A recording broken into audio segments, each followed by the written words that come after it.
back. We're back, baby, and it's fixed. It's back. Dude, I just realized the first segment is the comic review. Oh my god, that's crazy. So I should have this stuff prepared over here. Holy shit, dude, you should, huh? Should we just do the Teen Titans thing next time we record, or... What? That next time we record? We'll see how much time we have left. Okay. That's a fair trade-off. Yeah. Alright, here. So, hey, welcome everyone to Breakroom Bullshit, everyone. Welcome. We're here in the break room. This is the break room. We're in the break room in the wee hours of the morning. Live from the break room. This is where all the magic happens. This is where we do things we shouldn't do with I think I need to move the cat upstairs. Overage people. Why? It hasn't stopped meowing for the last 2 minutes. I thought that was Nolan. No. I'm so confused. Alright, I'm gonna do some stuff while you do that. Yeah, Alright, so this the fucking last episode started the exact same way you were gone. So everyone go to our YouTube page, subscribe to our shit, or else we'll kill you and you'll die. We'll murder you. This is a death threat. I'm kidding. I'm just joking. We're not going to kill anybody. Maybe. Look at that kitty. Little dumb kitty. He might kill you. Hey, our YouTube page is Breakroom BS. Breakroom space BS. That's simple. Just subscribe to it. Please subscribe to it. We have our links to everything in there. Our Instagram, which is hilarious because we post funny things. Our Instagram is just Breakroom BS. Our Twitter is at Breakroom BS1.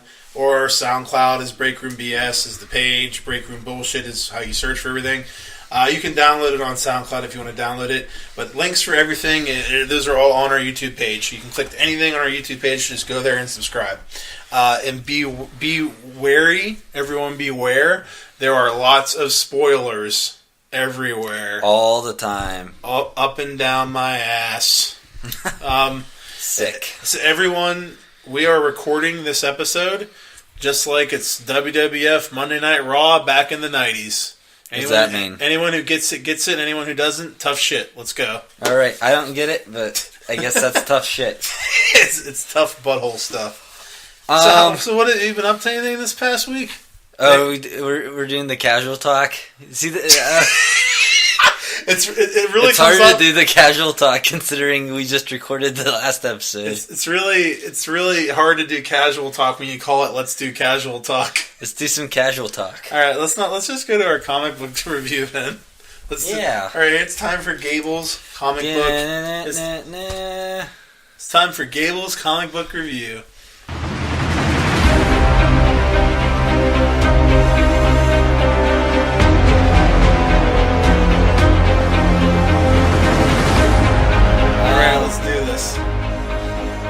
Alright, I didn't know when I'm supposed to pause for the bumpers. You're supposed to pause? Okay, here's what we're doing.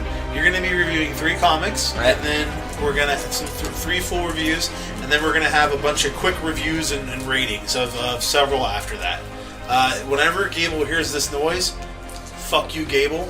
That's whenever Gable knows it's time to move on to the next review. Yeah, I droned on too long in the prior week's episodes for comic reviews, so... We took a year off and Gable forgot that we don't do 6 hours of comic reviews per episode. Yeah. It was a good time. Everyone loved it. We had a lot of positive feedback about how no one listened to that segment. And they were like, dude, we loved it for the first 40 to 50 minutes, but then it was Like and subscribe. Better. Like and subscribe. Please like it. Wait, subscribe and like it. Yeah. Alright, let's do this shit. Let's jump into this fucking shit, baby. Alright. What's your first one? So, the first of the 3 are... Is it... That's too bad. Nightmare... Nightmare on 13th Avenue, baby. Street. Halloween on 13th Street. It's Halloween on 13th Street. It fucked it up. Michael Kruger Voorhees. Dude, I fucking wrote a horror story, and the killer's name was Michael Kruger Voorhees. I forgot about that. Sounds really funny. It was not, definitely a parody, right? It wasn't supposed to be a parody. Oh, no. It wasn't good. Oh, no, Dave. It might have been a movie we made. I don't remember. Anyway. So the first one here is Super Sons issue number 12. It is a finale of a 5-part crossover that they've been having going on. It's Batman and Superman, huh? No, that's their sons, Damian and Jonathan. What? Yeah, Damian. The current Robin is Damian Wayne, who is the son of Bruce Wayne, obviously, and Talia al Ghul. Oh, the one that, like, she fucked him and then she died? Yeah, and Cool. that really shitty Batman movie. It made sense. Yeah, but I haven't been reading Super Sons. I just kind of grabbed this one because it tied into a Teen Titans crossover event. Or I guess it really primarily takes place here. Teen Titans just happened to include part of its storyline. No, I mean, the whole event is about a alternate timeline. Tim Drake coming back to stop some huge event where Superman's son Jonathan does this super high energy blast that would just like destroy like the entire fucking city. And that happens in his timeline. Well, he thinks by coming back in our timeline and killing Jonathan that it would help in the long run.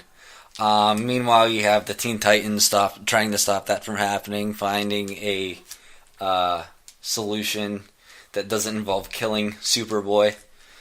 I've always thought Superboy was a stupid fucking name. Like boy. What like boy. I don't know. You have to work on that. Just boy. Like he just sounds like a little fucking bitch. Well, one could say Batgirl would sound dumb in the same. Batgirl just sounds fine to me. I don't know why. But I guess the word boy. Come here, boy. Okay. Come here, boy. Whoa. Not like I'm gonna fuck you, boy. I just no, mean like that's not. No. Like whenever you're like, hey, boy. It's like, I don't know. It just seems like a derogatory way to, hey, boy. I don't know. Yeah. I mean, it was a really cool issue. I wish it would have ended with it had better consequences, or not consequences, better results at the end, because I kept reading in issues leading up to this event, like, oh, this is going to change everything about Superboy and shit, and it kind of didn't. it definitely did not do that. And it's too bad. It was kind of cool though, seeing some of the characters that haven't been around since the Rebirth, or even since New 52, like Cassie Sandsmark, who was one of the Wonder Girls, or Bart Allen, who was a Kid Flash. Barry Allen. It's his grandson from the future. It's a really weird. So he's not called Flash Boy, is he? No, he goes by the name Impulse, and then also he kind of changed to Kid Flash later on. I think he was even Flash for a period of time. How old is Superboy? Like, what? How's the character supposed to be? This Superboy is like a teenager. I think he's 12, because they have a vote on it for him to become a part Teen Titan, since he's not old enough to be on the team yet. Which gets shot down, but ends up being a really great friendship building moment between Jonathan and Damian, because Damian's the one who's got his back, who's trying to get him into the Teen Titans, but the rest of the team's like, listen, we just got super fucked up by Tim Drake, and we need to get our shit together before we include any new members. Yeah. But just seeing Damian stand up for them at the end was a really cool moment, and character building cool. moment for I guess both of them. I mean, that's all the notes I have for this issue, but I think they could have wrapped up this story I mean, they wrapped it up well, but it wasn't very. There was no cataclysm from it. Nothing got changed. Nothing, unless it's setting the footsteps or the blueprints for something to happen down the road. Yeah. As of right now, I can't really. It didn't really have any drastic outcome. Oh. But I mean, it was still a good comic, and it still had a good story nonetheless. So I'm going to give it. I bet I know how many. 6 Sparkle Dogs. I knew it. I could see it. You did. You read circled it. Oh, dude, I'm fucking cold. You're such a fucking What would you do if I told you that, like, what I've done for every single episode, every time you did a comic review, I just edit in fart noises, like, all throughout your comic review? Yeah, it's pretty cool. It makes it informative and funnier. What are we at here? 10 minutes. That's not too bad. I'm keeping track. Don't worry. Just you do what you want to do. Don't rush yourself. I'll just tell you if you need to tie up on a review. I think this one might take the longest. It might not though, because I have a lot of notes, so I might be able to. Well, I'm giving you some extra time on this one since the last one went short. Oh, okay. Just do. Hey, as the kids say now, just do you. Okay. Wait, what do they say? Pee-pee? Do you, pee-pee? What do they say? They fucking... They say Lordy B. Just do you, Lordy B. Boo. No, just do you, boo. That's what they say. Just do you. Just do you, Lordy. They must say that after they eat the Tide Pods or something. What the fuck? That's what the kids are doing now. You're talking about like typhoon or something. I think you're saying tide. All right, let's jump into the next review here. After I suck that dew out of your fucking mouth. Hey, what you should do is the whole time you're talking, you should look at me. Well, hold this in front of your face. This way you'll be talking into the mic. No, I'll do this. Fuck it, you're gonna be so loud if you do it that way. Here, we're good. So I have the issue of Hawkman #1 or Hawkman Found #1.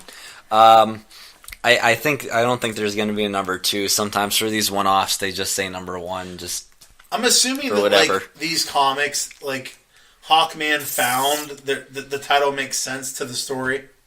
In the long run, it in like a I don't know metaphorical type way. Like because 99% of the time when we talk about a comic, you're like it's Batman, the fucking Red Titan of a car ass. Like I don't know what that means, but it's like I feel like it mean, you know what I mean? Like every comic has some sort of name under it, and I'm like I don't get it. I think it's kind of like a thing with like Spider-Man Homecoming where there hasn't been it was a reference to it outside of the movie, like outside of like the actual movie itself. I gotcha. You know what I mean? Yeah. Homecoming was a reference to it coming back to Marvel. Yeah.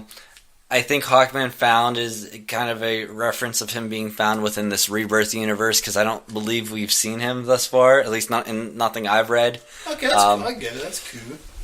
Cute.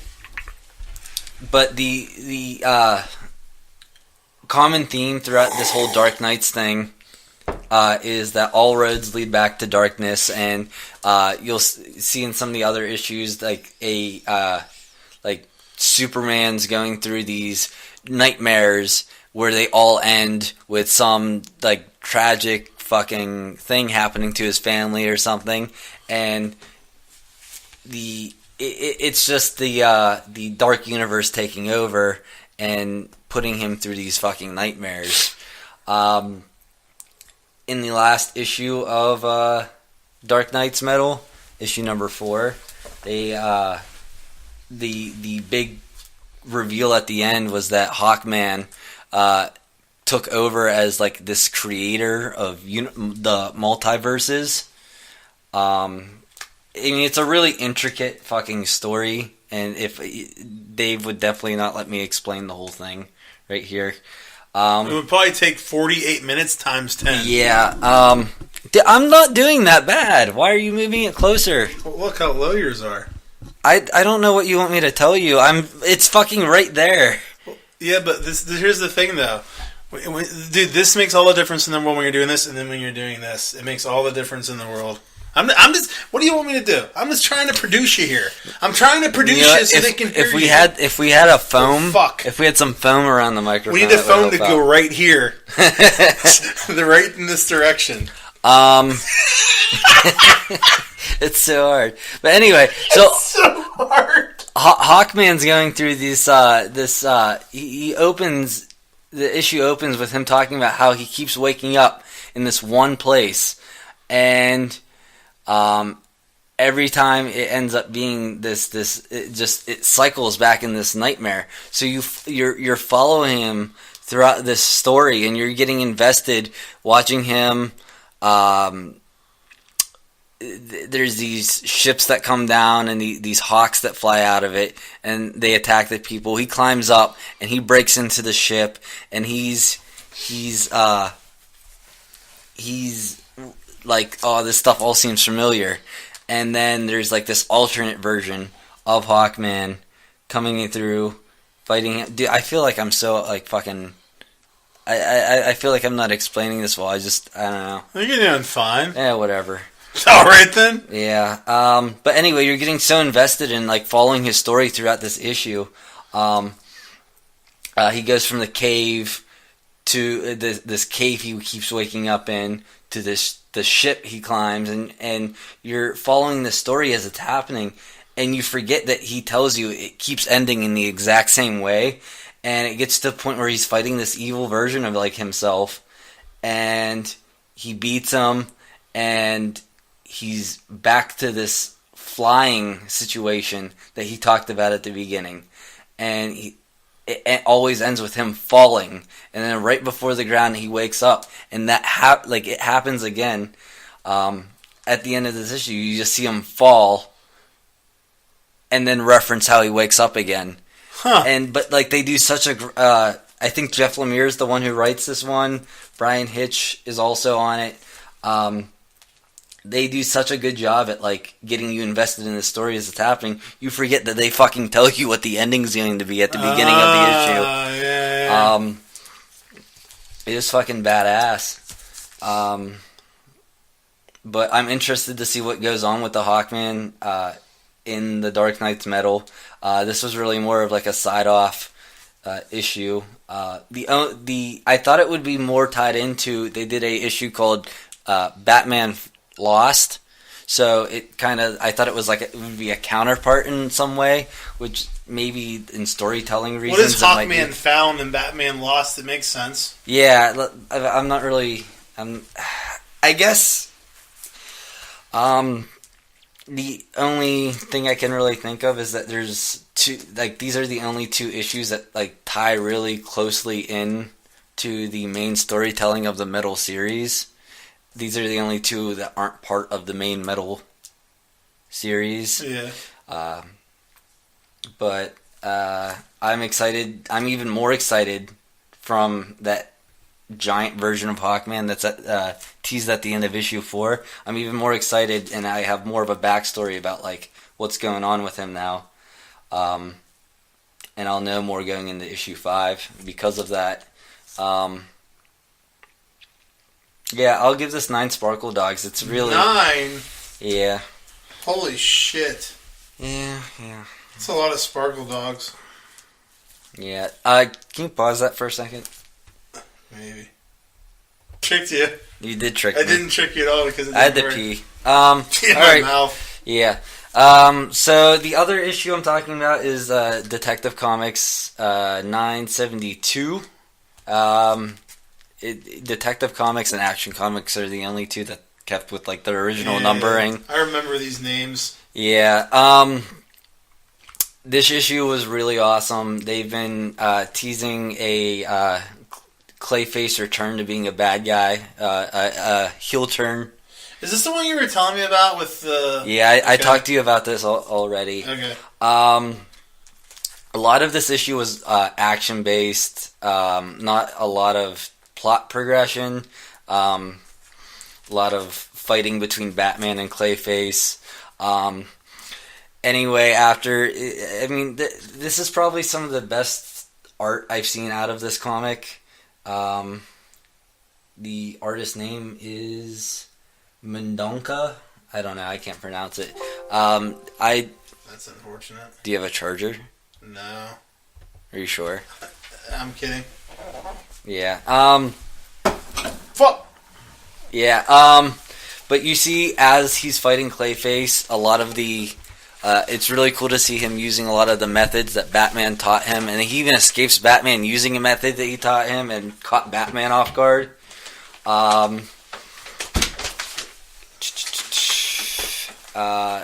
There's not really much to talk about for this one. Like I said, it's mostly fight scenes. Throughout, or later at the end of the issue, though, you see there's this I think they call it the clay room or the mud room. It's basically like a holodeck It's Star Trek. that they use Clayface's not technology. This is like... I don't know his- what you would even call it. The biology of how Clayface works. Yeah, that makes they sense. applied it to a holodeck so that they can run training simulations using the clay, the mud in the room. Well, in the fight, the clay room gets broken, and all that clay that's stored up in there, which is like an extraordinary amount, because they like ran like full like drills like in Gotham, so they're like going down streets of Gotham in this holodeck. So there's a lot of clay in there, all combines with Clayface, and the issue ends with him erupting from the bell tower, which is where their base is, the bell tower. He's erupting from it as this giant kaiju-like monster. What? Kaiju. What is this, fucking the Dark Planet? It's What is this fucking... it's a term often used for giant monsters. What is this fucking... Pacific Rim. Yes! There it is. You did it. I'm good at this. Yeah, I mean, but it's like really badass because I can't wait to see like some kaiju Clayface tearing up the city in the next issue. So I guess it's really not the issue itself that I loved. It's the tease at the end. The build to the next one. Yeah, the build to the next one. I'm really looking forward to that next one now because of it. I'm going to give it 6 Sparkle Dogs. Just because most of it wasn't too super enticing, but it still has me excited enough for the next one. Yeah.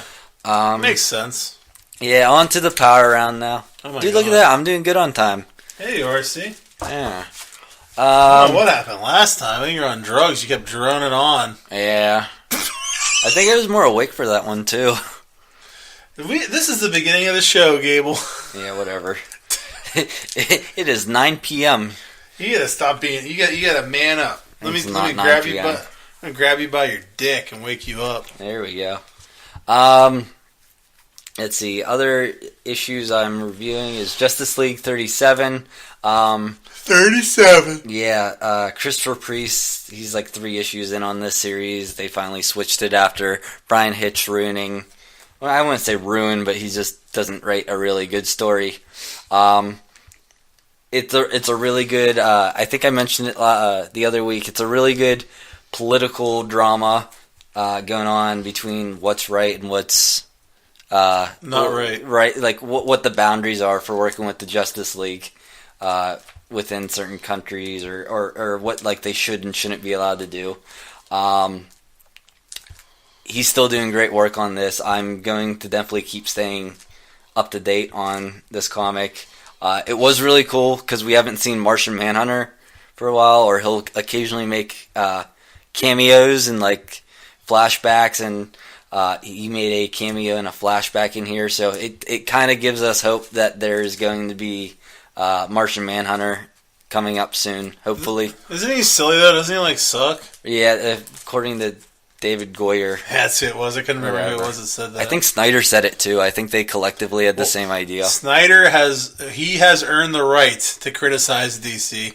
I think it was Snyder. I don't want to say for sure, but that one gets 7 Sparkle Dogs. That's impressive. The other one I read, another one I read is Titans 19.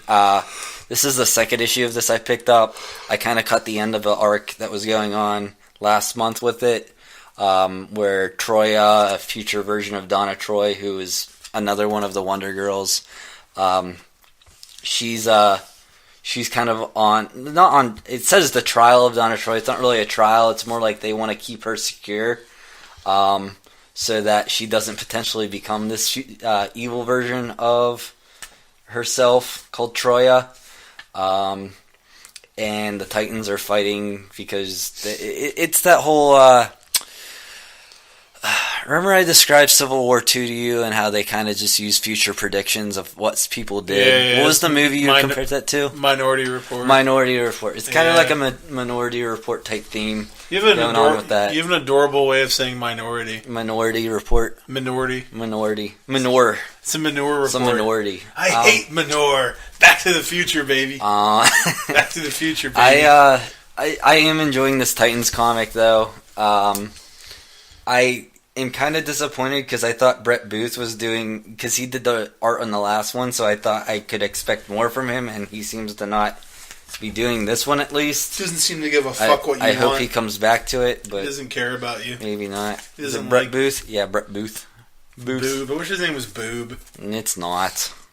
Alright. He sounded angry too. That one gets 6 Sparkle Dogs. Still good. Nothing too crazy in that one, but enough to keep me on it. What made you decide to pick the 3 that you picked to do the more thorough ones? The one, obviously, because you loved it so much. But the other one only got 6. Was it because the ending excited you so much? Yeah, I don't know. It just kind of... the third one was random. I was like, I could pick any of these. I got you. How many Sparkle Dogs did you give the first one you reviewed? Was it 7? The very first one? What was it? This is probably the first one in your pile. Oh, that one right there. Super Sons. Super Sons. I stopped. I need to... Okay, here, hold on. Yeah, that got, what? I think it was 6, right? 6, yeah. Alright, let's. Why don't we talk about... How about I pick the next one? Can we talk about Despicable Deadpool? Dude, you did it. You picked the next one.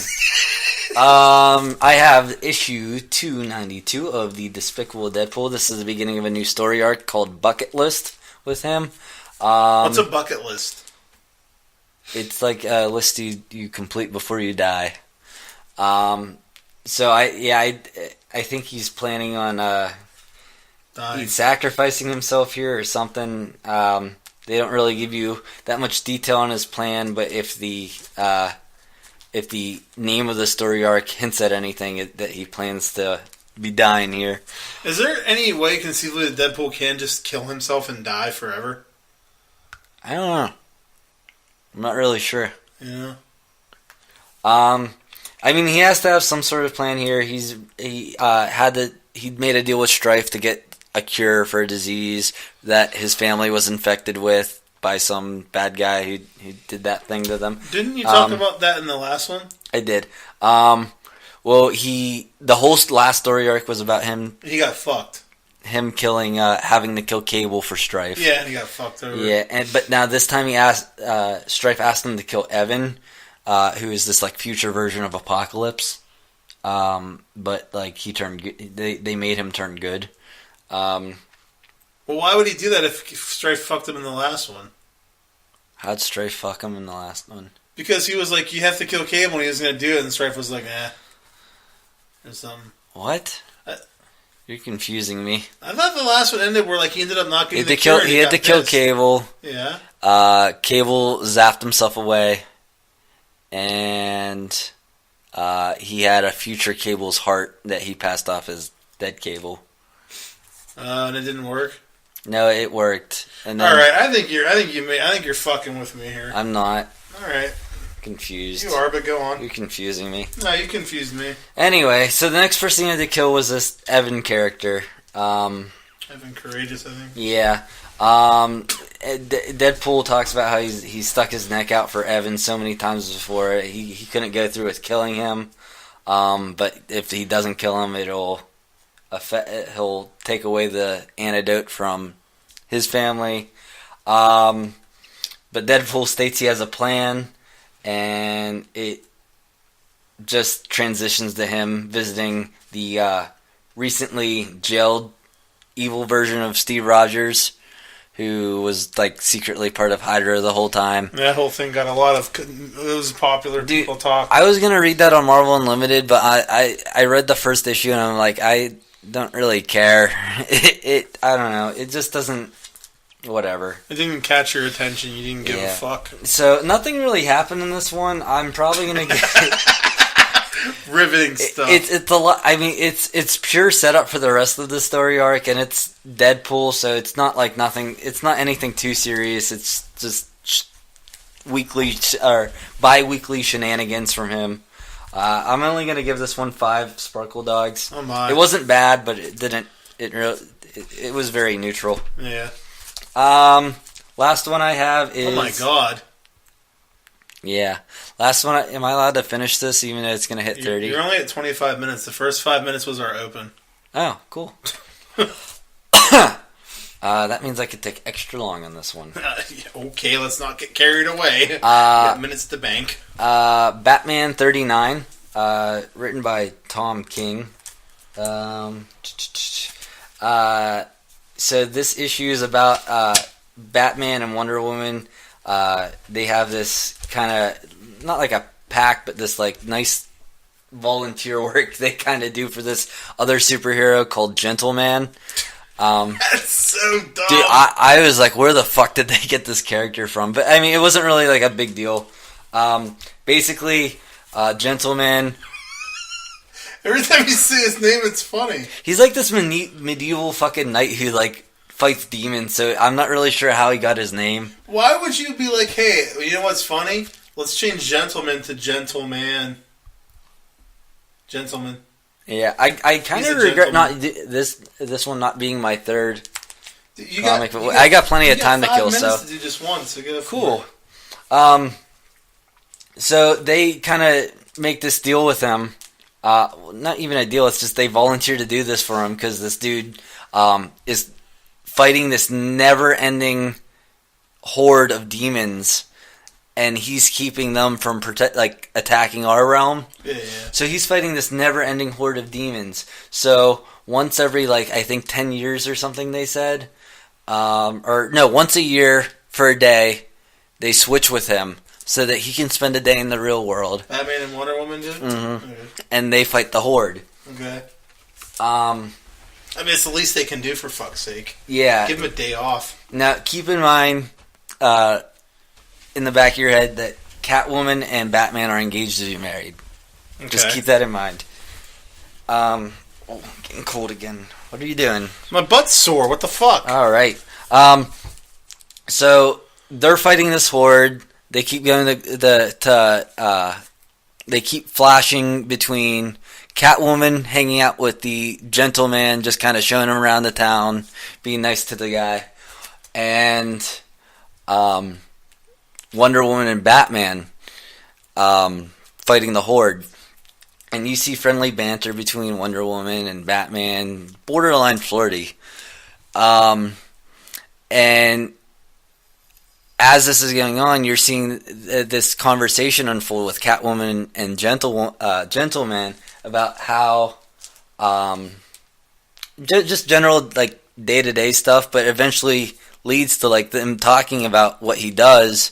And he talks about how one day there is 10 years of experience. Batman and Wonder Woman have just spent 10 years together, and apparently Gentleman's not returning back on his cue, so he's a little late right now. So he might be 5 minutes late, so time but whatever. there passes differently than here. Yeah, and the issue ends with this conversation between Batman and Wonder Woman, just kind of they're on a break between waves of the horde, and they're just eating, getting rested up. They're in a cave by a fire, and I forget who says it, but they're well, they're not back. He's not back on time. I guess this is what we do now. And the other one's yeah, this is what it's gonna be forever now. And they kind of just start to lean in towards a kiss, and then the issue ends. I'm oh fuck, is he about to cheat on Catwoman? Dude, this was a really good one. I wrote 7, but I want to give this an 8 Sparkle Dogs. Did they look 10 years older when they went back? They didn't go back yet. No, I'm saying whenever you said he was late, right? One day on Earth is 10 years there. Yeah, so if he went back a few minutes late. Yeah, well, he spent his whole day there, so that means they've been gone for 10 years. They wrote in there, I forgot to mention, that whenever you're in that realm, you don't age. So yeah, I'm sorry. That was my main question. No, they don't age. Okay, but they have just shared 10 years together. Mm-hmm. Is it hammered in? It's that's a big deal. Yeah, you've been gone for 10 years. I'm interested to see what they do next. I mean, is it man? They cut back and forth. Well, it's been 3 years since we were last with you. Yeah, I don't know what they're going to. Huh. He talks about his significant other, and that's how it gets brought up. That whenever he comes back to that realm, he goes and visits her. And why didn't he do that instead of visiting Catwoman? Well, I think she was just. I don't know about the time frames here. He may have done that at some point or whatever. But in the beginning of this episode and in this comic, and by the end, 10 years has passed for Batman and Wonder Woman. Within that realm, yeah. It's fucking crazy. Mm-hmm. Dude, so many things on that remind me of Star Trek. Dude, Tom King's writing is so fucking badass. I think Tom King ripped off 3 different Star Trek episodes and wrote that comic. in one. Dude, there's a Star Trek where, like, they go down to this planet and years pass for seconds outside of it. There's another episode. It's the one with Picard where he has, like, the whole family, right? Okay, Are you going to compare it to that one? In not Star Trek's defense, they've ripped themselves off and used that, like, 5 times. Really? Or whatever. Yeah. So you give that... Are you giving it a 7 or 8, you said? 8. Just, 8 sparkle dogs. Another thing I do want to add on in this is, like, if you go online and read what people are saying on, like, threads about this issue, there's a lot of controversy over the Wonder Woman character, saying that she's, like, I don't know, like, written not stereotypically, but, like, I don't know, not a female badass type thing. I don't know. Like, I don't have an issue, and I didn't see it. It seemed like exactly like the Wonder Woman, at least from the movie. Then again, I don't read Wonder Woman comics. I never have. Any experience there has been like in Justice League or something. You don't have a basis of comparison for her comic. Yeah. I mean,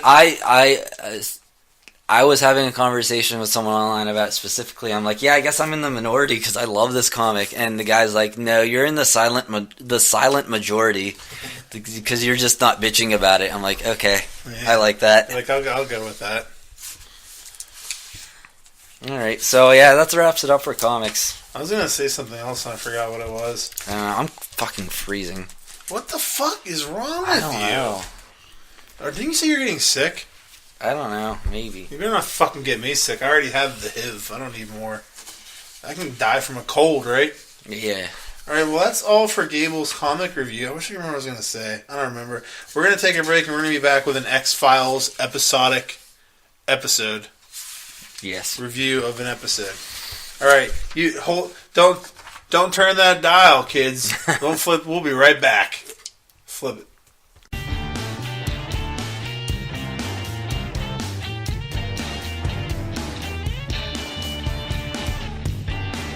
That Watchmen crossover shit. Oh, I knew that. Look at that, they're leaning in for the kiss. It's romantic. I think they're gonna fuck. Poor Catwoman. You think they're gonna show her budding breast? Her budding breast. We've been recording. We've been back. How long? 21 seconds. 21 minutes. Budding breast. Hey, we're back from break, everybody. We're back. Gable and I were sitting here looking over the comic and stroking each other's cocks and jerking off and coming all over each other's faces and then licking the cum off each other's. Oh boy, I'm going too far. Huh? I think you get the point across. I don't think. Hey, what's up next? We're here back for an X-Files. We're here for an X-Files review. We're here for the X-Files season. Wait, here. Is that you snoring? Yeah. You're a bitch. We're ready. It's time for X-Files. It's time for the X-Files review. Mulder. What? I was just about to jump in the shower, but I was waiting for the pizza man. You got something going on with the pizza man I should know about? The pizza man? Well, correct me if I'm wrong, but you just said you were waiting for the pizza man to jump in the shower. No, what I mean was the pizza man's usually late, and so... You want to come in? Thank you. All right, here we go. Season 11, Episode 3, entitled Plus One. Wasn't the last one entitled This? Yeah. Or something? Yeah. Yeah. Why was it called This? Do you remember? What happened in it? The cameras, you couldn't tell what was going on, and someone died, and... I don't know why it was called this. This one... It's called Plus One. This one right here. I know why it's called Plus One. Okay. That makes sense in regards to... This does not. You can probably figure out why it's called Plus One from the synopsis. Synopsis. Mulder and Scully investigate a case involving several deaths where the victims previously reported encountering their own doppelgangers. Did you figure it out? Do you know what a doppelganger is?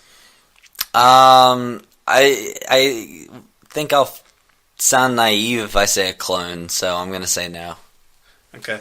The clues lead to a pair of fraternal twins playing a dangerous game telepathically. Alright, here we go. Alright, so, the cold open of the show is a scene with this dude who's at a party, okay? And it's a party or a rave or something. At first I thought he was at a concert. Then I realized he was in a fucking room somewhere. Then I think he might have been in a motel. I don't know. He's in some fucking giant-ass room with like hundreds of people. And they're like fucking... There's this loud band playing. And everyone's singing and yelling and dancing like in a mosh pit. And it was this moment I realized that I'm old. Because just watching this I was like, this is annoying. Like, they're loud and they're dancing and I hate this. Dude, I feel the same way when I go in a bar. I feel like, so old. Like, if someone's like, hey, let's go to the bar, I'm like, do you understand that they play music really loud and then there's drunk people there who act like assholes? Well, I just feel like I'm watching and I'm like, these damn kids and their loud music, I hate it. Like, I'm just, like, getting annoyed. But, so, Sorry, okay. everyone. So the kid then starts seeing himself, like, just, basically a doppelganger. It's not really a clone, but, I mean, it's just like, it's just you. It's just another version of you. It's just like you. It's another you. So I guess a clone could be a doppelganger. In a way, yeah. You're getting quiet. You're pulling a look Gable. At you. Well, you're getting too loud. Is this too loud? What if we go right up to the mic, but then we don't talk super loud and we just judge? What that's too hard. No, what if we look this way whenever we're talking the mic? Dude, they can hear your ear ball, dude. They can hear your ear ball. Okay, so the kid starts seeing himself, and and he's driving, right? And then eventually his doppelganger appears in the passenger side and just pulls the wheel while he's driving to try to make him die. Mm-hmm. And he crashes into a fucking tree. His doppelganger makes him just crash into a tree, and he goes flying through the windshield. Dick move. Yeah, his doppelganger is a real cock. So you're like, oh man, that's fucked up. He just died. He ended up not dying. He got really fucked up though. So after the cold open, Mulder and Scully are in his office, okay? And Mulder's going over the case and explaining to Scully what's happening. Dude, this is a classic X-Files scene that happened all the time in the series, which is so cool. Like, countless episodes just start off with him sitting in the office. He pulls out a case and he's explaining it to Scully, and she's just sitting there all skeptical, like, really, Mulder? Or maybe it's just this, and it's the same thing. And it was just so cool because it was like watching an old episode. It was really cool. I loved how they did it. The whole episode felt like a classic standalone X-Files episode. They did a really good job just making it feel like it was an X-Files episode, which I loved. I love that about it.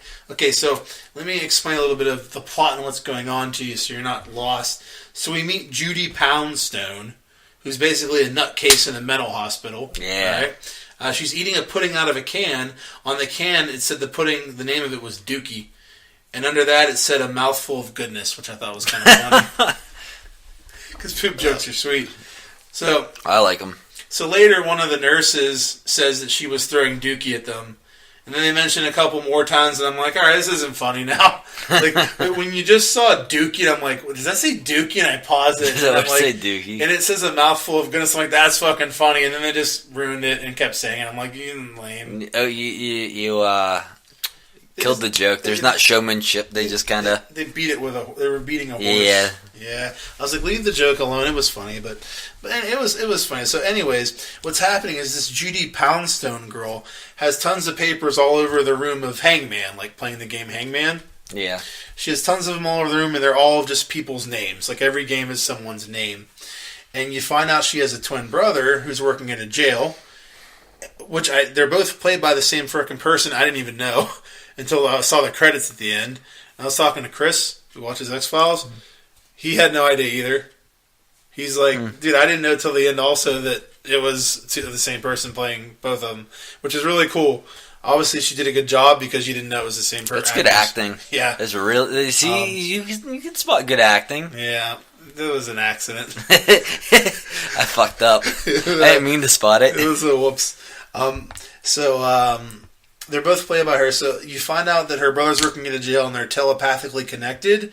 So what they do is they pick someone they want to die. They play Hangman with their name. and once they finish the game, the person's doppelganger appears and kills them, and it makes it look like a suicide. It's kind of the premise of the show. Okay. Okay? So Mulder and Scully are basically just trying to figure it out, and that's the whole premise of the episode. So this part of the show is getting really frustrating. At this point in the show, I'm getting frustrated because throughout the episode with the story of the doppelgangers, they're also touching on, there's scenes with Mulder and Scully talking and stuff like that, and there's character stuff with them. And apparently Mulder and Scully aren't together anymore. I don't know why. There may have, I guess, been some part in a previous season where they broke up, but I don't remember this happening. It's really dumb that they're not together, especially since this is the last season they're ever doing, because Gillian Anderson said she's done. Chris Carter basically said he's done. So this is the last season they're ever doing, and everyone watching the show wanted them to get together. So they finally get together in like the 8th or 9th season, and then Mulder's not even on the show anymore, really, because David Duchovny left the series. He appeared like sparsely throughout the end of it. He's not on the show anymore, so it'd been nice to like have this last season with them just together. You know what I mean? Like, so you can get that. And I'm like, this is dumb. Like, and it was really weird because it's like they're not together. It wasn't very well explained at that point. So I'm like, whatever. So I guess they're just not together now. Okay, so at one point, Judy tells Scully, this crazy Judy Johnson chick, she tells Scully that she's taking these pills that she was given by the nurses that have a secret power that protects her from dying. I'm like, oh, she's nuts, whatever. So then Scully brings these pills up to the nurses. She's like, she says you're giving her these pills, and they're like, no, these are just like, she just takes her bread in the morning and rolls them up into pills. They're just bread pills. So then Scully's like, oh, whatever. So she goes to throw them away, but then the nurses are both like, but we just take them anyway, too, just in case they do have secret powers. What? I'm like, what the fuck is going on? That's really weird. I'm like, these nurses are retarded. I was like, if this is supposed to be a joke, it was not well done to come off as a joke because they seem serious, and I didn't think it was funny. I just thought this is dumb. Well, surely they follow up on it. Let me hear about it, Dave. So, at no point in the episode did they ever make any follow up to that. No. Yeah. Oh. Yeah. That's a bummer. Yeah. So I was like, whatever. I kind of moved on because I'm like, that moment was weird. And I don't get it, but whatever. So I moved on. So Mulder and Scully figure out that Judy and her bro are killing people by playing hangman. Okay. So this lawyer in the show starts seeing his doppelganger. He goes up to Mulder and Scully. He's like, I fucking see myself. And Scully's like, just calm down. You'll be fine. Mulder's like, you should take precautions. He's like what? And he's like, I don't know. Can't really do anything, but whatever. So now Scully goes to visit Judy, who is playing hangman. Yeah. With a 4-letter name that has E and A in the middle of it. Scully sees this and can't figure out that it's fucking Dean, the name of the lawyer. I'm like, why are you so dumb right now? It seems pretty obvious. I'm like, you guys have been able to figure out the most outlandish shit with no clues, and you can't see she's doing the name of the lawyer right now? Like, whatever. You have half the name there. Yeah. I'm like, it's 4 letters. You're 50% there. It's either Dean or Gene. Yeah. I can't think of anything else right now. Jean Grey. Sean. It could be Sean. Yeah, Sean Morley. That was Sean. Uh-huh. It could be Bean. Sean Bean. If you're killing my last name, you know? Yeah. I see what you're getting at. Or James Dean. Wait, yeah. I don't know if that's right. So another thing about this that kind of annoyed me is that Scully is basically, as I kind of mentioned earlier, Scully's being a skeptic in this. Okay? in like the 8th and 9th season, she basically was no longer the skeptic. The new character, Dog, that they introduced was the skeptic, and she's now the believer. I'm like, well, this makes some sense from a character since she's a skeptic. You know what I mean? It's like they're convenently just ignoring things that happen in the series just because it's hard. It's easy writing. It makes the writing easier. Yeah, I'm like, all right, whatever. And Scully is now 49 years old, and she's hot as fuck, and I want to have sex with her a whole bunch, like in the episode and also in the series, and also in real life. She's really hot, dude. Is she Asian? She's not, but she's still hot. What if she was Asian? Would it make it better? I can't see how it couldn't. Can't hurt. She's 49 and she's still so hot, dude. Okay, so Mulder and Scully now start seeing themselves, their doppelgangers, which was predictable, a little predictable, because I'm like, at some point they're gonna start seeing their own doppelgangers, and you know what I mean. I'm like, you kind of see it coming. It's inevitable. Yeah. So can we name them right now? Name their doppelgangers. Yeah. Go. Cat boy and larva man. Girl. Shark. Larva man, girl, shark. Larva girl, man, shark. What was the other one? And cat boy. Let's call the other one Giraffe spot. Giraffe spot. You want to hear how I just fucked up? I was like, there's a giraffe right there. It's much worse than you think. I was like, I'm gonna name different things in the room and put it together. I looked at the tree and I tried to combine tree with giraffe and said giraffe spot. I ignored the tree. I don't know what happened. I was going to do tree giraffe, whatever. Dog plus giraffe is giraffe. What was happening here? It was predictable. Okay. We're getting down to the nitty gritty here. So the Mulder and Scully start seeing themselves, and then we'll explain why that's happening shortly. So there's a scene in the show which I fucking loved. ...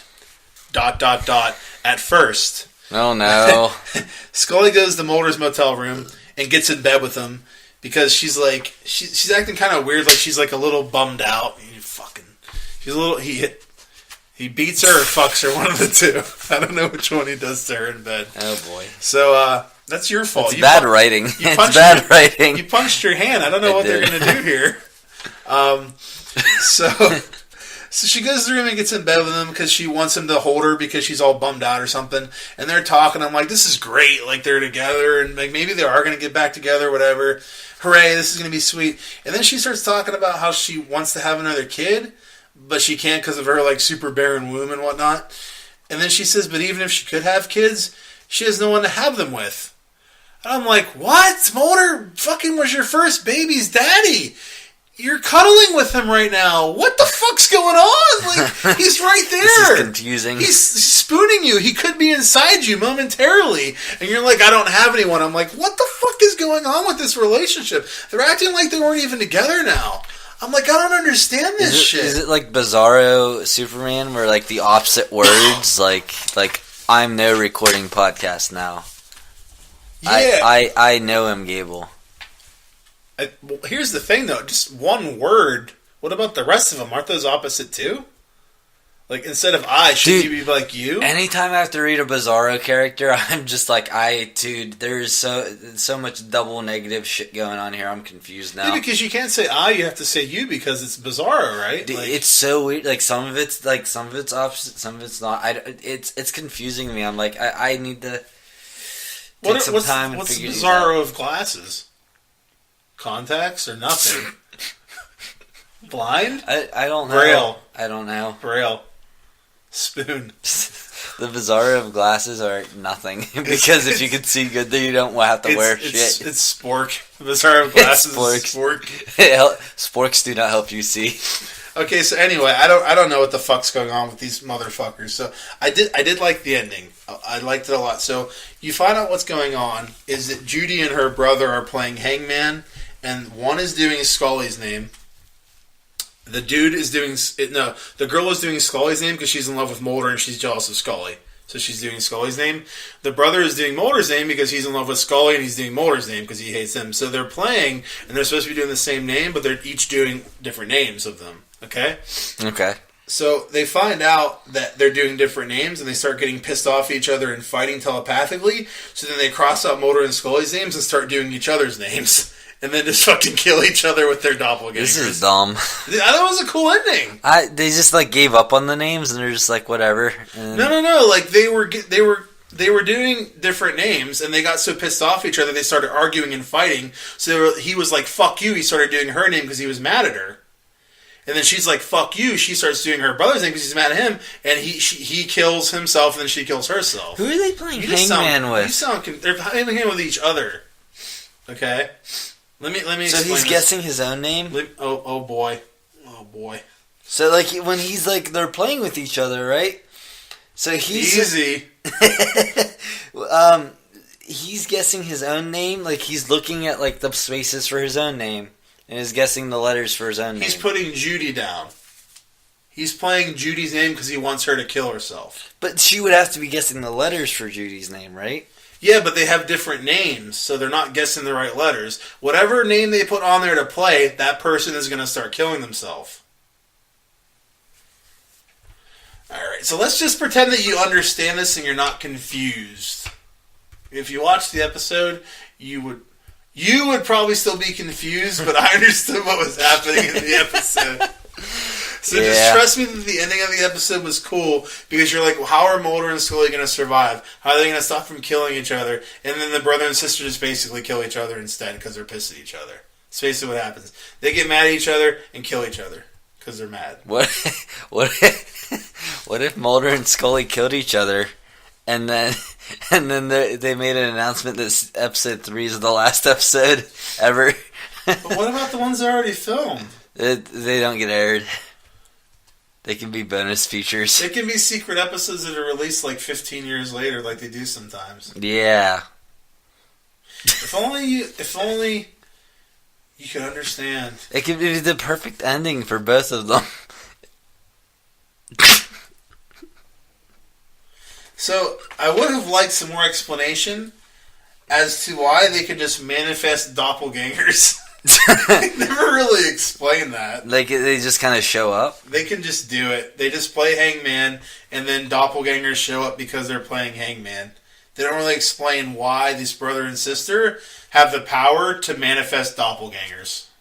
Like they just don't really explain that. And usually the show is better at explaining things like that. Like they get some sort of explanation. So at the end of the episode, all you have to do is add like a little thing like, hey, they met a genie one time and it happened or something. They were born with the power at the end. One line. They could always do it. One line could save everything. That's what I hear. So at the end of the episode, I think Mulder and Scully hook up and they fuck. It seemed like it. Like they're in the hotel room and he says something and he goes in his room and she's like, maybe I will go, and goes into his room. I'm like, I think they're fucking. I don't know what's going on. I wish I was fucking her, but I don't get what's happening right now. 7 sparkle dogs. 7 sparkle That's dogs. 7 too many. We need to get that number down. Hey, fuck you, motherfucker. Fuck you, little bitch. What's next on the agenda? Phoenix Forgotten. I believe I'm running the show, so you can just shut your face. And I'm co-running the show. Okay, that's sweet. Let's go with here's the run sheet for episode. Next, I just want to talk about something here. I watched Phoenix Forgotten. Have you heard of this movie? Have you seen it? Have you seen this? Have you heard of this? Have you seen this? Jay Leno over here. It's Jimmy Leno from South Park. Dude, I think he's imitating Jay Leno. Jay Leno's never done that. Dude, Jay Leno used to do that all the time. He'd be like, "Hey, you hear about this in the news? You hear about this? You read about this?" I've never. I think Letterman even does shit like that too. Well, then who's he copying, Letterman or Leno? Late night host in general. Now. I knew this the whole time. I'm making you angry on purpose. It's great. It feels good. I feel like I won and you just like gave up your like. I'm gonna act like this. That was my plan the whole time. That may be what happened. All right, let's move on now. Hold on, I gotta think about this. I have to pee. Oh, that's too bad. So, do you know what Phoenix Forgotten is? It's like an alien movie of sorts, right? It's on Hulu, that Hulu account that I pay for myself. That Dave pays for. Basically, it's this alien movie, the alien abduction movie. It's a found footage movie. Yeah, it's pretty cool. Like this girl's like little brother disappeared or something years ago. So she goes to do a documentary to figure out what happened, and they keep like showing because he was documenting everything, his footage, and then eventually she ends up finding a tape of what happened when he actually got abducted. dude, this sounds like another movie you had me watch. I mean, it's kind of similar, I guess. It was the brother's camera in that one too, wasn't it? Yeah, but that was just the entire movie was just his footage of what happened. Okay, so there's more. This movie, she's filming a documentary, and then they keep cutting every now and then to his footage of something that happened. Okay. And then you get towards the end, because no one believes that he got abducted, and everyone thinks that she's retarded. So you get to the end, and she finds it, and on the footage, you show him getting abducted. But what annoyed me was that whenever they start showing the tape of what happened to him, after it, the movie ends. I'm like, what's the follow-up of what happened with the sister proving that he got abducted? Like, You just see it and that's it. Like, she doesn't show anyone. You don't know, which annoyed me. But the main cool thing I thought about this movie, it's a small thing that I thought was really cool, was basically what happens is these 3 kids get lost, and I guess the UFO goes over them or something and shines this bright-ass light on, and there's all this fucking wind blowing, all this shit happening. Well, as they're walking and trying to find their way home, like, one by one they start getting sick, and they're like, you can tell they just look pale and really sick and shit. And then at a certain point, one of them gets so sick that he'll just like start to wander off, and he'll like the girl is like, "Dad?" And they're like, "What are you talking about?" Because they can't find where they're on. They're lost and they're freaking out. She's like, "Dad, what are you doing here?" She starts wandering off, and they're like, "What are you doing? What are you talking about?" She's like, "Dad, I can't believe." She starts having a conversation with her dad and just walking off into the dark. And then you see the fucking UFO come, this bright fucking light, and then she's just gone.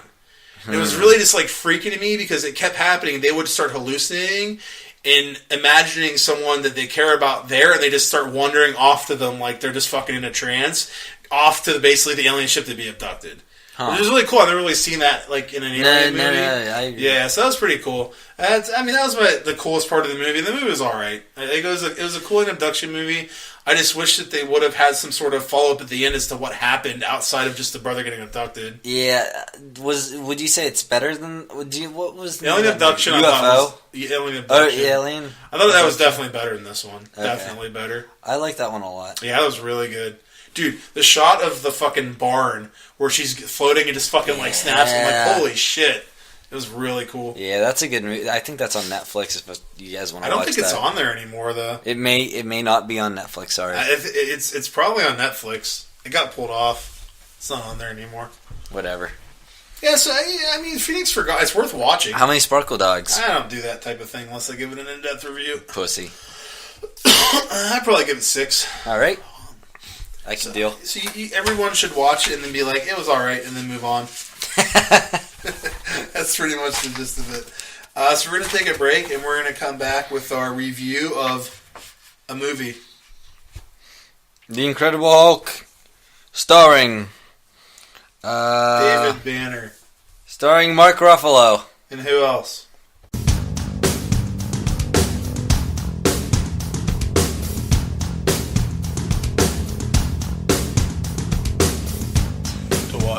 It was to a Kevin Smith movie. Well, there was a Kevin Smith reference in Force Awakens? Well, apparently the idea for him being a janitor came from, like, I think J.J. Abrams or someone gave credit to Kevin Smith.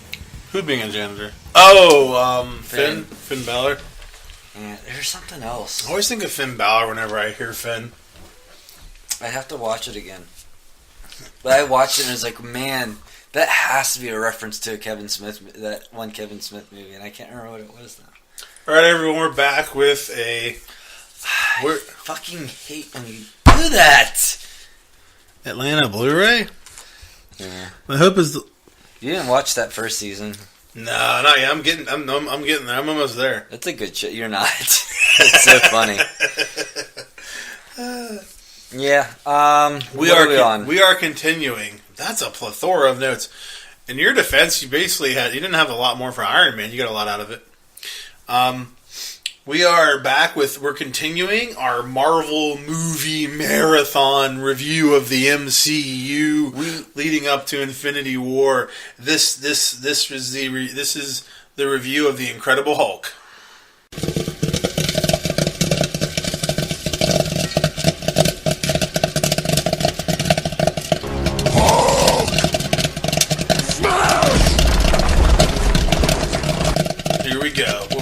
You good? What were we going to say? I forget. Why that smells good? You good? What does that mean? Are you...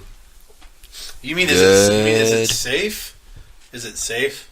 No, I mean, are you good? What's that from? I had nothing. I was just being a douchebag. Hate you. All right. Scientist Bruce Banner desperately seeks a cure for the gamma radiation that contaminated his cells and turned him into... What was it? The Bulk? No, what was that thing we thought? Bulk Bogan. Bulk Bogan. that turned him into Bulk Bogan, cut off from his true love, Betty Boss, I guess it's Ross, Betty Ross, and forced to hide from his nemesis, General Thunderbolt Ross. Banner soon comes face to face with a new threat, a supremely powerful enemy known as the Abomination. I got a lot of good stuff about this one. I got some good fucking notes here, dude. I don't know. As you can see, I don't have very many notes. They're very simple notes. From a simple man. Jesus fuck. Yeah, we could put You're so slow. We could put all my notes within one greeting card, and it should all fit. You know who directed this? I don't actually. It's weird. It's right on here because I've always thought to always put that there every time. That's a callback. Who's that? That's Louise Leterrier. What did he do? That's not relevant to anything.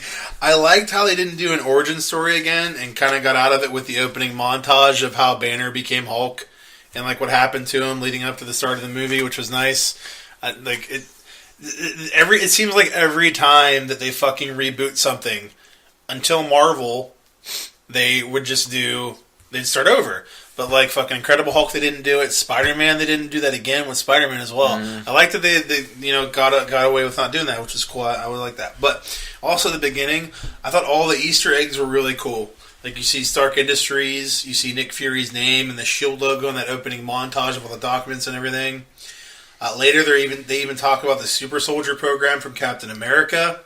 Now, keep in mind, this is the first movie in this MCU that ever had any chance to have these references in it and expand this universe. Iron Man was the first movie, so what are they going to reference? They're establishing things in it. Dude, yeah. So it makes it even more cool when you start seeing these things happen when it came out. Because when you're watching this back then, you never saw a movie like this that had all these cool references. You're used to it now. You know what I mean? Yeah. Like, every movie you see now, you're just like, alright, cool, it's S.H.I.E.L.D. This is the first time you're like, holy fucking shit, dude, they're talking about Captain America. It's so crashing cool. Shit over. Yeah. Dude, they're copying what Kevin Smith did. This is crazy. The shared universe. Yeah, dude. I fucking hate your soul. I hate your old soul. How big do you think Hulk's wiener is? Like, when he's the Hulk? What are we measuring? When he's the Hulk. Yeah, like what are like? Okay, the only thing that matters. Come on, it's the length. Let's see. Carry the two. I think it's probably the size of a vacuum cleaner. Of a vacuum cleaner hose? No, like the entire vacuum cleaner. It's not even the shape of a cock. It's green though. So you think his dick is like 4 feet long?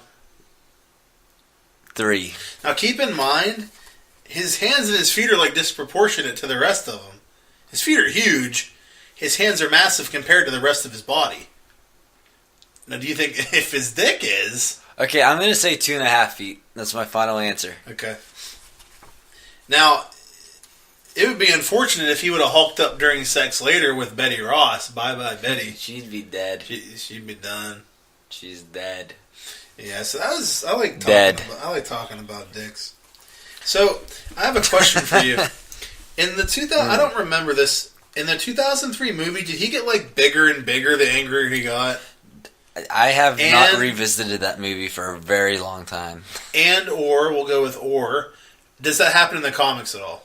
Does he get like bigger and bigger as he gets angrier or not? He gets stronger. He doesn't. His size doesn't change. Maybe early in comics that may be a thing, but okay, I wasn't sure. I just wanted to ask you because you're a comic book expert. Because I wanted to ask you. I wouldn't say I'm an expert. I've only been reading for 2 years. Makes you feel better. I was saying it sarcastically. Yeah, I'm joking. You're an expert compared to me and many others. Yeah, that's true. You've been pre-established. You have a doctorate. The Bill Bixby cameo on TV was cool. The who? The Bill Bixby cameo on TV. Okay, what's a Bill Bixby? Bill Bixby played him in the TV show The Incredible Hulk. Oh. And he was whenever I only know Lou Ferrigno. Yeah. Whenever Banner was watching TV wherever he's at in South America or whatever, a TV show came on, or a movie, I think it was the courtship of Eddie Cruz's father, something like that. It was a scene and it was Bill Bixby. They put it on there, so that was a pretty cool cameo. I thought that was Sesame Street. That was the last one. For some reason, this is my favorite Stan Lee cameo in all of the MCU. It is a good one. I like it. But I think the reason is because in my head, once the scene cuts, he's hulking up. Yeah, dude, yes, I agree. Like in your head, it's happening. Yeah, I think that might be what it is. Like, he's actually hulking up in my head, so it makes it even better. Agent Spender, that sound familiar? Is that someone that Stan Lee sexually harassed? Agent Spender. This should sound familiar to you. It does sound extremely familiar. I mentioned him just today in the X-Files. Yeah, you did say the X-Files. He's in this movie. He's on Team Ross when they send him in to go get Banner. Do you believe me that I actually remembered it? Yes. Okay, thank you. X-Files. I did. X-Files. I remembered the name, but not exactly what it came from. X-Files, baby. X-Files. X-Files, baby. That wasn't that last week, though, on last week's show? No. I wasn't sure. Probably. I think it actually was. Fuck off. Okay, so are you going to talk there, or am I just going to talk the whole thing here? The mission where Ross sends a team to Brazil, or is that where he goes to Brazil? Yeah, it's like Brazil or Belize or something like some. I don't know. We're gonna go with Brazil. This mission is probably the worst prepared mission of all time. Like, he seemed to have no plan whatsoever as to what to do when he becomes the Hulk. Yeah. He goes, trank him. In the opening montage, bullets are bouncing off this motherfucker. Yeah. Why does he think Tranks are going to do anything? I think they just wanted to get it in him before he hulked out, but they didn't have a plan for once he hulked out. Yeah, it should just be a abort mission. Seriously, but also tying into that, the scene where we first see Hulk in the bottling factory, I thought was very well done. Like, it was really dark, so you see some Hulk, but not too much of him. It's not, I'd like to not give it away. It doesn't blow your load too early. Yeah, I like that. I like that a lot. You can go now. I'll let you guys I do. Let's see. You have so many notes to choose from. You don't know what to do. I had more general things to talk about rather than specific things, I guess. Should we just do yourself? Oh, no, here. Hold on. You're so terrible at this. In the battle, in the fight in the soda factory. The battle in the soda factory. the battle of the soda factory. There's memorials. Everyone remembers it. It was part of the Civil War. No, but some of the practical effects, when they he throws that big machine and it slides across the floor. That's a really good practical effect for that late 2000s period that they had there. The fucking shot of the dude being thrown through the fucking window and out the other side is such a cool shot. That was just a stunt, man. I don't think we get practical effects like that anymore. Those are genuinely no, I completely well agree. done. I completely practical agree. Effects. I think I was watching a lot of I think it was both of these Iron Man 2 that we reviewed last week, and this one. Watching the behind the scenes stuff, I was surprised. I was like, man, so much of this is practical. It's great, you know. Yeah. Right. Yeah, it's definitely good to see some practical effects in these movies. Yeah. What do you? Are you at the? Where are you at? The Lonely Man theme when he was in Guatemala was really cool. That was a nice Easter egg. Yeah. I remember. I should have wrote. I feel like I had thoughts, but I just didn't write all of them down. You're like, I might as well not write them instead of writing them. I don't know why. Yeah, but I remember turning to Ashley and being like, "Oh, that's so cool that they have that theme in there." I'm coming up on the university stuff soon. I don't know where you are. I'm at the. Whenever you're like, I'm back at the soda factory. I'm at the war in the soda factory. The War and Peace moment in the soda factory. No, I'm at the pizza place now. Okay, you can do that. I'll let you do that. Is that before or after where you're at? That's before. Oh, cool. Probably. Dude, one of the best moments, is whenever fucking Hammer's dancing, it was badass, dude. That shit was hate fucking cool. He's like, he's doing the jig. Don't you remember that shit? Yeah.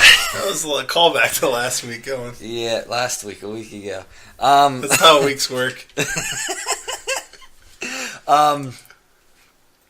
I have the same reaction every time it happens. Whenever she sees Bruce walk out from the kitchen at the pizza place, instantly get erect. And dude, every time I'm like, holy shit!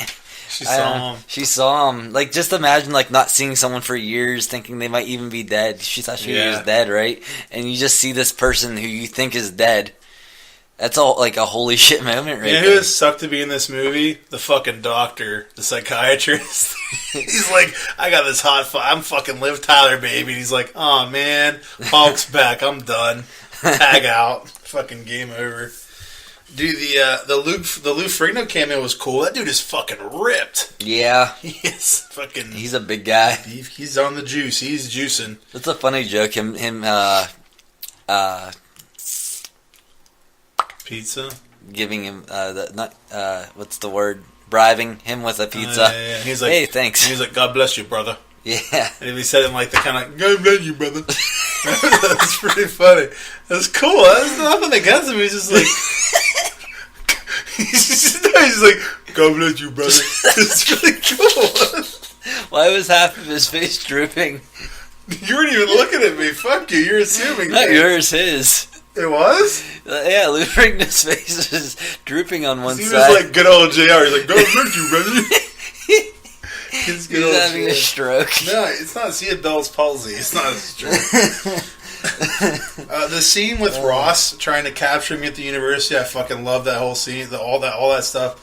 I thought the suspense builds really well to him changing into the Hulk, like the chasing him and then cornering him in the fucking walkway or whatever, and then how his eyes turn green right as the smoke covers him. Yeah, that was really. I thought cool. It was cool how they did it in that walkway there. Yeah.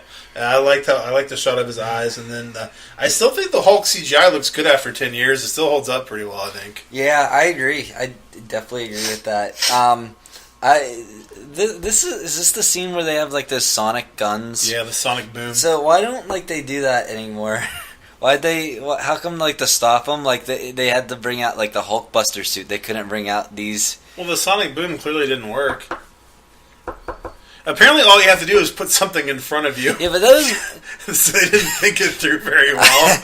I don't know. This some of the technology is a little questionable. What if he had Captain America's shield with the world blow up?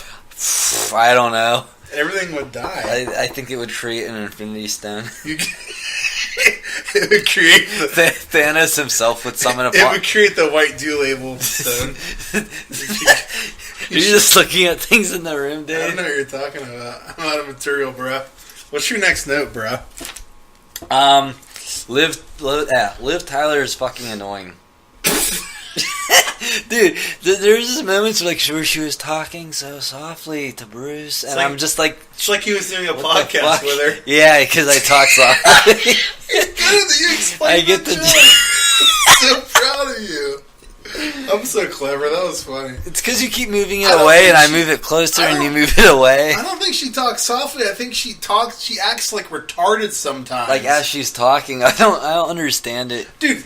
Well, I have lots of good things to say about her, so fuck you. But she wasn't very interesting either to me. I couldn't. So many disagree with you so much too. That's fine. The purple pants Betty bought was a funny little nod. That was funny, yeah. But dude, the perfect example of what you're talking about, what I'm talking about, where she seems retarded, is this. There's a scene where he throws all her stuff on the bed. He's like, well, "This is no good. We can't use any of this." He goes, "I can't use my chapstick." She's like, "You can use the chapstick. What about this? You can use that too. We just can't use the cards." Dude, I feel like that joke was supposed to be much funnier. I'm watching this, I'm funny. this joke's supposed to be much funnier, but I don't like your delivery on this joke at all. See, maybe you don't like Betty, but I like the relationship between them a lot. Mm-hmm. You just spoke to the scene of her seeing him after all that time being dead. You know what I mean? Thinking he was dead or whatever. I enjoy their relationship, and I like her character. Like, as I was watching, I was like, I wish I could have seen, like, the character or some sort of, like, her come back at some point for him throughout the MCU, but she's done. There's going to be no revival. Yeah, we're not getting any of her. Same with Natalie Portman. Like, I wish that she would have been, like, in some more MCU, but she's not going to be either. I don't know. I just think... Did she die by the end of this movie, or No. So they just kind of give up on her. Yeah, like, I don't really like that they do that. Like, I don't know. Like, I feel like both Thor's character and Banner's character would both just be served better if they have that still going on. You know what I mean? I mean, okay, so two character. Well, they bring back General Ross, right? Yes. Yeah, so he's back. So I mean, there's always a possibility of Red Hulk, but if I remember correctly, I think Betty's supposed to turn into Red She-Hulk. Really? Yeah, so I mean, there goes that. That's out the window now, unless they do decide to bring her back as like a different actress. I mean, I don't think they're going to do any Hulk-centered stories at all. Really, I know it's really depressing because like the Red Hulk story, like I haven't read. My voice keeps cracking. I haven't read Hulk. I haven't read. Dumb bitch. I haven't read that storyline myself, but like I read about it, and it like for like issues and issues and issues. There's like this mystery behind who the Red Hulk is, because apparently the Hulk murdered someone, and they're like, well, Bruce Banner's locked up, so this isn't possible. And they're like, who's this Red Hulk guy? So for like a really long time, you don't know who the fuck he is, and it's revealed to be General Ross. Yeah. And I'm like, it sounded like such a cool storyline. I really wish they would have. Never getting that, dude. I really wish we would get it. Dude, the mixture could be an abomination. Nice. Nice. Like, there's times where I hear that line and I love it, and then there's times where I'm like, come it's on. so bad. Come on. I don't know. I like stuff like that. Okay, they tease Samuel Stearns becoming the leader. I hate when in movies they tease a character or villain or storyline and nothing comes of it. I hate it. I hate it so much, especially when I go back and watch it again, and I'm like, you just teased this and did nothing with it at all. Well, I bet you had Disney not bought the rights to make these movies, they would have let Universal make another movie, had the leader in it, brought back Betty annoying face, and we would have gotten another sequel to this. But I think since Marvel bought it, they had different plans, went a different route, didn't want other companies to make money in the process, so they scrapped all that shit. I don't think Marvel was going to do a sequel. Marvel Studios? No, I don't think they would have. No. I think Universal would have. Yeah, but Marvel Studios was working with Universal. They have to be the ones to make it. I understand their relationship. Explain it. I can't. Neither do I. Yeah, whatever. Should we do research on this? Nah. Alright. I'm fine with it. There, now it's not paused. Okay. Does Marvel not own the rights to make an Incredible Hulk film? Disney tried to get distribution from Universal, but Universal's uninterested in selling. They plan to use the rights to any future Hulk movie. He's not interested in the series for other movies, so remaining in pass. Okay, what this is saying is that Universal wants to make one and Disney is saying no. Is that what you said? Is that like exactly what you said? Yeah, pretty much. But it says that Universal owns the distribution rights. I don't know what. That means that I believe that you should pause it. I need to gather my thoughts. Marvel owns the film production rights to the Hulk. So they can make the movie, but it can't be put out without Universal's approval. Exactly. But they're doing that already, though, because they're putting him in there. Dude, it's reverse of what's going to be the Marvel one. This is what's going on. This is kind of like what's going on with the Fantastic Four, but in reverse. There's this company, I forget the fucking name of the company. It's I don't know, whatever. But they own the rights to make the Fantastic Four movie, or to distribute the the rights to make the Fantastic Four movie. Now I can't remember. In an article we didn't go over, it's 18 months until this deal is done. Really? Yeah, it was whenever. It was. I think it was one where it was the woman who runs X-Men talking about Feige and working with him. And she said that she's like, we have 18 months till we get to this anyway. I was like, holy fuck. Really? Yeah. Straight from the whore's mouth. Yeah, I know. I think that this... Okay, so the company has the right to make the movie, but can't distribute it without Fox's approval. Therefore, they either play ball with Fox and let Fox make the movie how they want it, or they just don't get to make the movie, or they can make the movie, it just won't fucking go anywhere. So they pretty much get strong-armed into making it the way Fox wants to make it, or how it will be the way Disney wants to make it. And then we got the last Fantastic Four movie. That worked out great. I mean, I'm not sure this other company would have done it any better, but I mean, who's to say at this point? They couldn't have done it worse. It's one of the worst superhero movies I've ever seen in my life by far. I'd like to see a documentary. I still haven't seen that anyway. All right. I thought this part was cool as fuck because I never noticed it before. Back to the Hulk. So, yeah. When Abomination... Do you remember the part where he picks up the taxi cab and slams it into the military guys? Yeah. Okay. Did you notice the guy in the cab? No. Dude, if you watch it and you pay attention, when he's holding the cab and he's slamming it down, it switches to the POV of the military guys and you see the cab coming, right? Mm-hmm. The dude in the cab is pressed up against the windshield screaming as it comes down. Really? It's fucking cool as hell. I never noticed. Yeah, because I saw it and I went back and rewound it and I watched. I was like, that's fucking cool. You see him for like a split second again, like because the car is being held upside down. You see him like pinned against the windshield, just like screaming as it comes on and crashes into him. I was like, that's such a cool little detail. Like, yeah, so fucking cool. I didn't catch that. Next time I watch it, I'll look for it. Yeah, it was really cool. How do you feel about the fight in general? I liked how that leads perfectly to my next point. I love how the presence of Hulk and Abomination makes things explode as they run towards each other. It's so fucking badass. Dude, like, it's cool, but it makes no sense. Like, as they run, things are just like boom, boom, yeah, gas boom, lines and stuff. That's what I got. It's just kind of silly. It's cool looking, but what's funny was I was watching the documentary, and there's a name for the things they used to cause those explosions. I can't remember what they were, but the director loved him so much, he's like, put him here, just keep, he's like, boom, boom. He just kept like setting them off like every 3 seconds. I'm like, dude, it looks cool, but it's kind of silly. The Hulk clap being used to put out the fire was really cool. I like that. Dude, I liked it, but like it kind of there it is again. I liked it, but it kind of like didn't make sense when I was watching it. Like I don't know, like the physics of it. Like he just clapped and like the fire goes out and everything's not burning anymore. Like was it just the wind just blew it out, or I don't know. Yeah, I feel like even like a really strong wind, like it would still be on fire. I feel like it would have to blow away what's burning, which would be the fuel, but I don't know that it did that. Yeah, and I feel like if it was that strong, everything would blow. I don't know. I'm just watching it. I'm like, this looks just like really not right. But hey, whatever. It's a movie. Fuck you, man.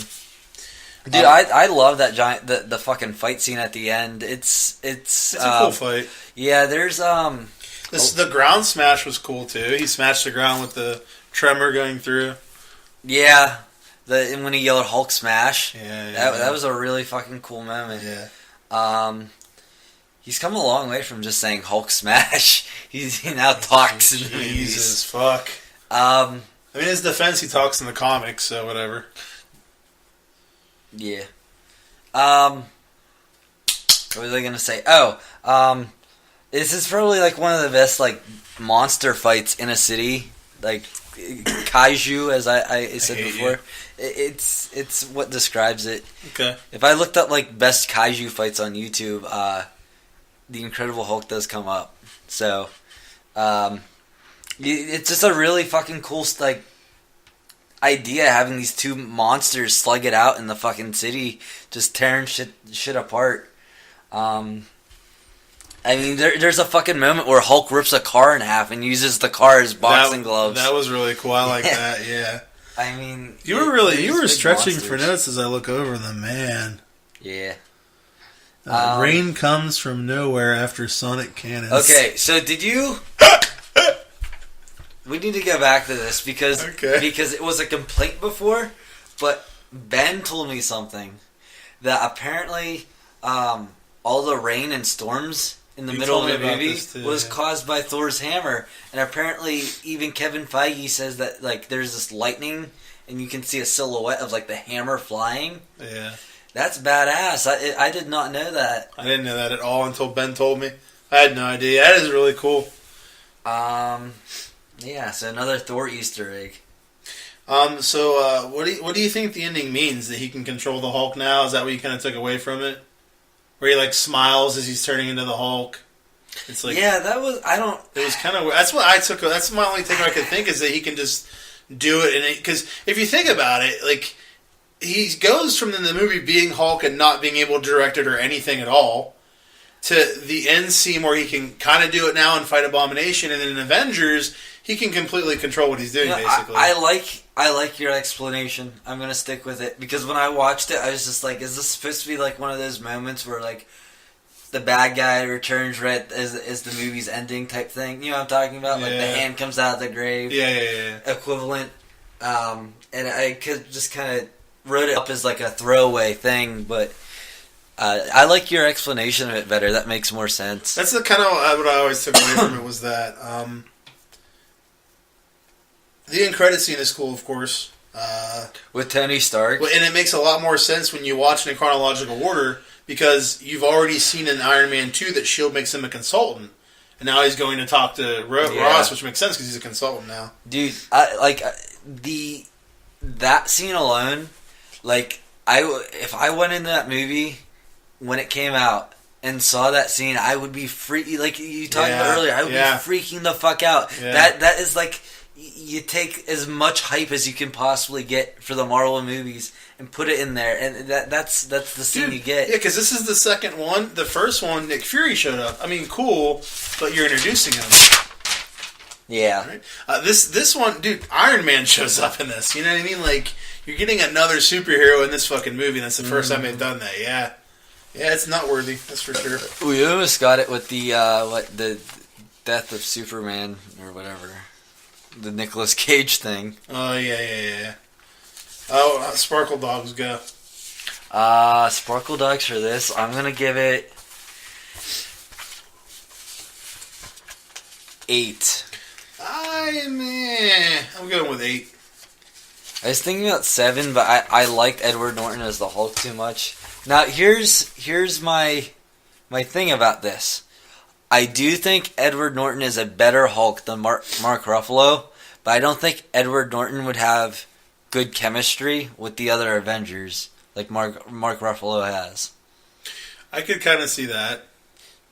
It's hard to say without watching him in it, but I can see what you're saying. I agree. I do like Edward Norton better as well. I have no issues with all of them. I like Mark Ruffalo too. I just can't see like him having the same chemistry with him and Tony Stark. It would be different. It would be very different. Yeah, he doesn't seem as like jokey. Yeah. Mark Ruffalo is pretty jokey with stuff like that. Almost sort of quirky. More sarcastic and quirky and stuff. Like Edward Norton just seems more serious. More serious. And also you hear about Edward, the reason they didn't even recast Edward Norton because it was difficult to get along with. They couldn't agree with his creative control and all that. It's like his personality, you know what I mean? Like sounds like a dick. Yeah, I know how you get along with it. So we got to rate our 4 movies now. All right. Mine in descending order from number 1 to number 4 would go Captain America, Iron Man, The Incredible Hulk, Iron Man 2. You need to write that down or keep track of that somehow so you know for the future. So. Do you have like a file with yours on it? Just put it next to mine. I guess I'll do all the fucking work around here. Well, I don't have a computer to put this on. You have I put podcasts in my phone notes all the time. Yeah, fuck you. I'm doing that now. No, I'll put it on here. I'm already putting it in here. I'm putting it on here because your phone will lose it. 1, Caps. 2, Ironmongers. Man. 3, the Hulk. Incredible.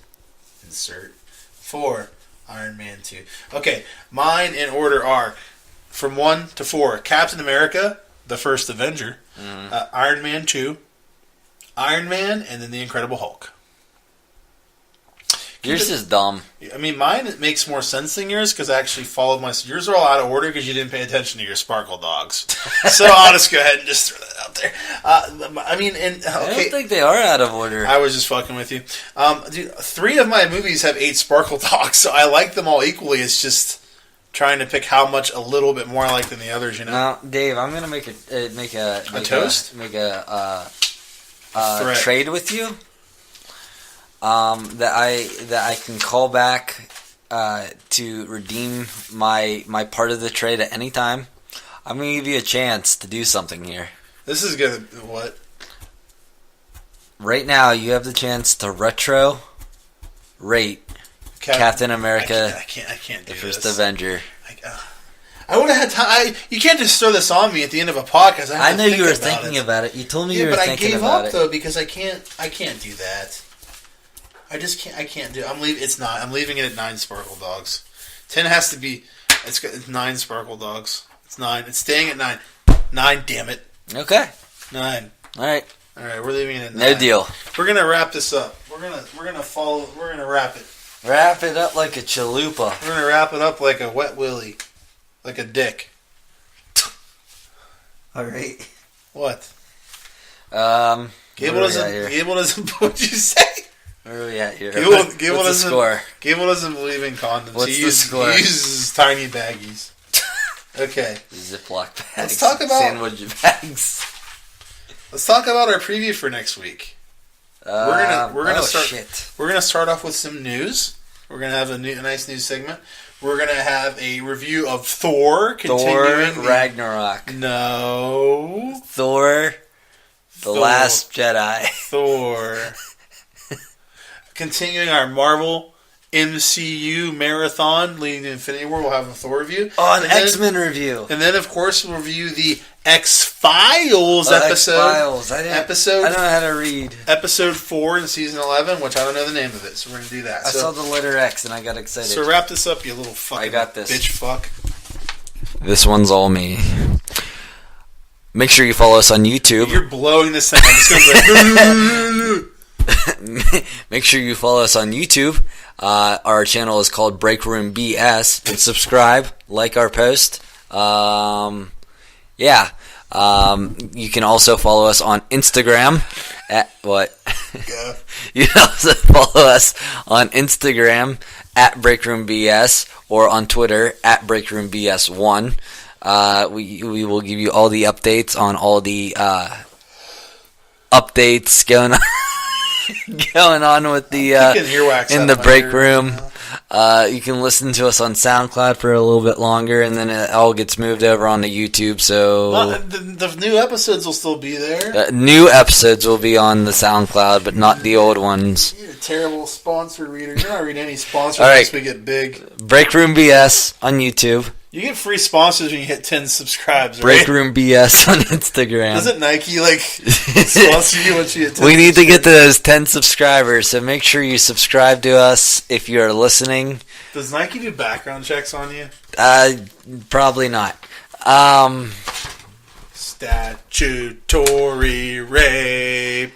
And have a good night, everyone. What, did you finish it? What didn't I plug? There's links to everything on our YouTube channel. Yes, that's true. So you can just click the links and it'll take you anywhere you need to go. Good night. All right, see you.